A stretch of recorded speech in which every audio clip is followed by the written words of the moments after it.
Stavio sam ovo u deterdžent i nisam mogao vjerovati koliko je učinkovito. U ovom kratkom videu ćemo napraviti jednu odličnu stvar za vaše kućanstvo, zato svakako ostanite sa nama do kraja videa. U plastičnu posudu dodajte 1 decilitar deterdženta, 1 čajnu žlicu soli, 1 čajnu žlicu sode bikarbone. I na kraju ćemo dodati par komada lovorovog lista kojeg ćemo usitniti u mlincu kako bi imao jače djelovanje i brže ispustio svoje hranjive sastojke.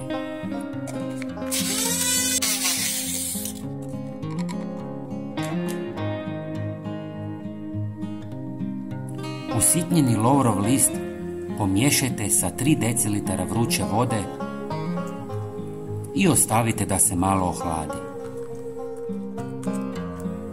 Procijedite kroz gazu kako bi dobili čistu tekućinu. Sve pomiješajte sa deterdžentom, soli i sodom.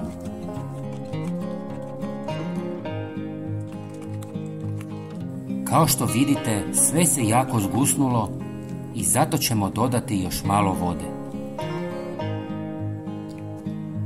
Napunite špricu i spremno je za korištenje. Sada ste napravili poboljšano sredstvo za čišćenje jer ono iz dućana ne ubija plijesan i bakterije. Od samo 1 decilitra deterdženta ste dobili skoro litru tekućine za čišćenje. Ako želite potpuno prirodno sredstvo, možete napraviti i bez deterdženta.